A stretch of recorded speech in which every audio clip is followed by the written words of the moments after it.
आज यहाँ जो विराजमान है वो परशुराम जी के वंशज ज्यादातर यहाँ आज विराजमान है और उन वंशजों का आशीर्वाद लेने का, उनके दर्शन करने का जो सौभाग्य मिला है, मेरा ये मानना है। प्रणाम करता हूँ और विशेष रूप से मातृशक्ति को, जिनकी वजह से इस पूरी सृष्टि की रचना हुई है। मैं आपको भी बहुत बहुत सादर वंदन और प्रणाम करता हूँ और चाहता हूं सनराइज सिटी के जो भी निवासी यहां पधारे हैं,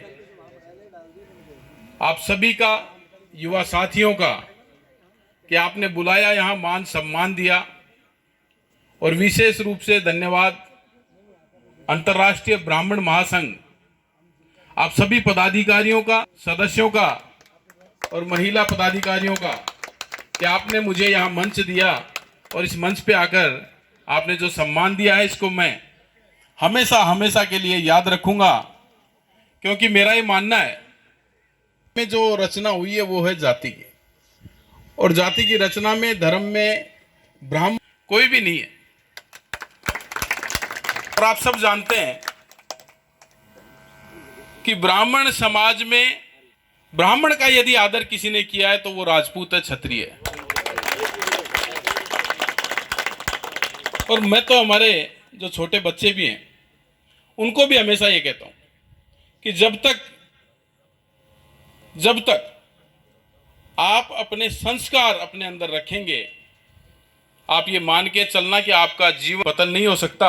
और उन संस्कारों में यदि पहली पंक्ति में कोई कार्य है तो वो है ब्राह्मण का सम्मान, ब्राह्मण का आदर। और आप, मुझे कोई संकोच नहीं है कि आज यहां जिस भी मुकाम पर हैं, जो भी कार्य कर रहे हैं, सर्वप्रथम आप सबके ब्राह्मणों के आशीर्वाद से जो कार्य हो रहा है उसमें हमें नई शक्ति भी मिल रही है और ये विश्वास भी है कि आपके आशीर्वाद से हम दिन दोगुनी और रात चौगुनी, जो भी हम एक प्रेरणा लेके चल रहे हैं वो आप ही से चल रहे हैं। और आप इतिहास उठा के देख लीजिए, आप सब यहाँ बहुत ही गणमान्य और प्रबुद्ध जन विराजमान है, कि कोई भी कितना भी बड़ा पराक्रम हो, और आज भी वर्तमान में भी जो व्यवस्थाएं हैं उनमें कहीं ना कहीं पीछे हाथ ब्राह्मण का होता है। इनके बिना न तो कोई राजा बना है और न आज कोई राजा बन पा रहा है। तो मैं तो आप सबसे एक निवेदन करूंगा, वर्तमान जो व्यवस्थाएं हैं उन व्यवस्थाओं में पहले तो अभी जो बता रहे थे कि परशुराम जी भगवान ने क्षत्रियों का नाश किया, तो वो क्षत्रिय वो नहीं थे। क्षत्रियों में पहले राजा का बेटा राजा बनता था। अब राजा अच्छा था तब तक सब ठीक था, लेकिन राजा के जो बेटे उस पद्धति से राजा बनते थे और जो दुराचारी थे,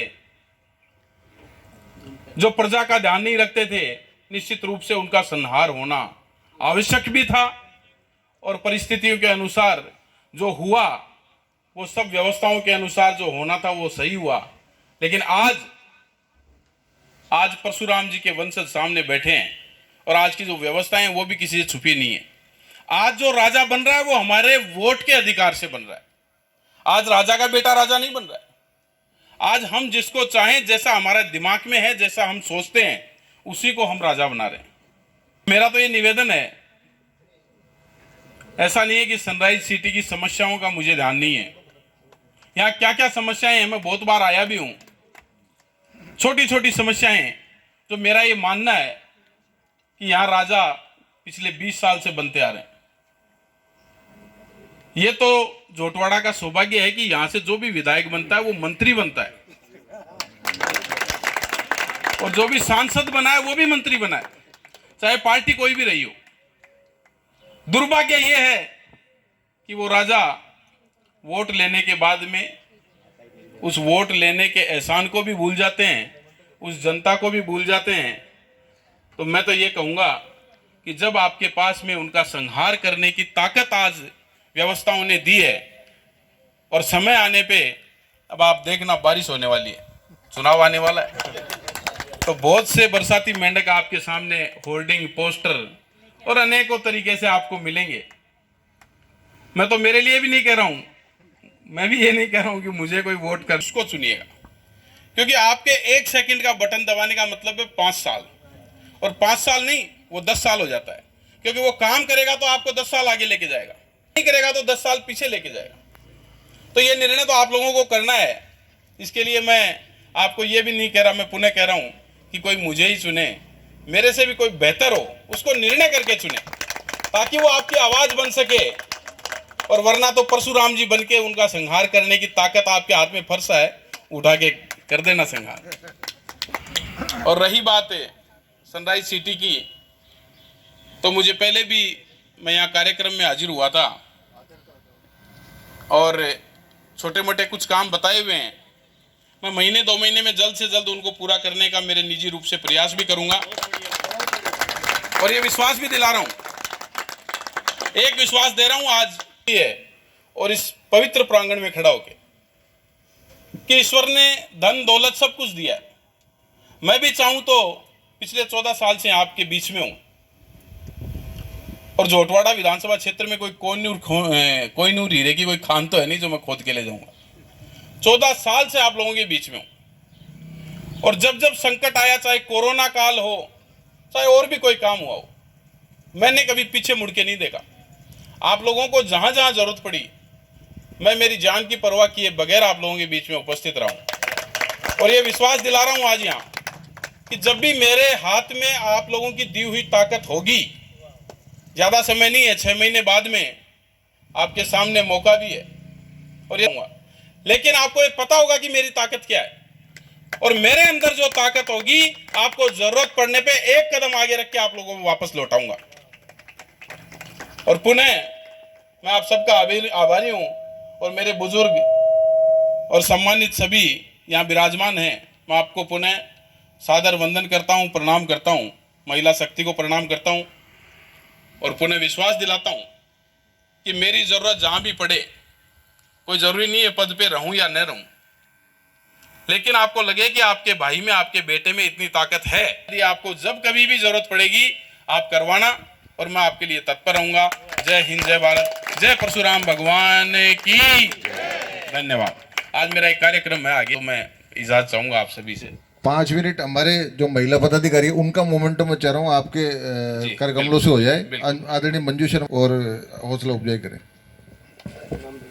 सबसे पहले लक्ष्मी शर्मा जी आइए, राम मोमेंट लो। सुमन शर्मा जी, दादी सुमन जी आप पधारे हैं।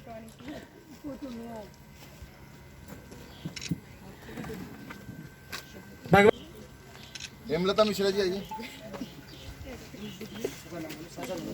हेमलता मिश्रा जी सभी आ जाएं जिनका नाम उद्बोधन मिश्रा जी, सुमन जी आ गई हैं, वंदना जी, दीक्षिता जी की। परशुराम भगवान आप जो खड़े हैं, ये हमारे सनराइज सिटी के सदस्यगण खड़े हैं, वो बैठ जाएं, कुर्सियां खाली पड़ी है।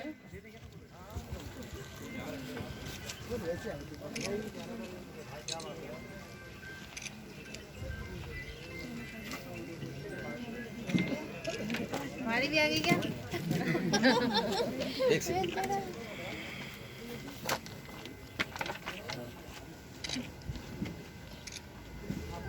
नाम गए ना उनको, यही मोमेंटो देके और वो उसका आगाज किया था। सदैव आशा से गौरवान्वित होने वाले इन्होंने प्रतिज्ञा की है, इन्होंने आपके सामने उद्बोधन किया, और नाम है गांव का सूरपुरा, जाए वर बचन न जाई। ये आपने उद्बोधन।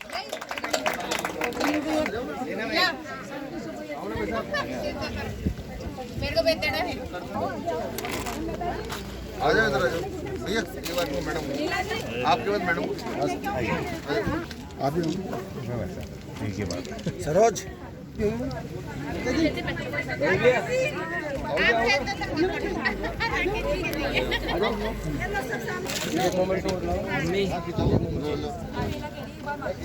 पंकज जी, हाँ ले ली। मधु जी, मंजू जी, मंजू जी पीपलवा।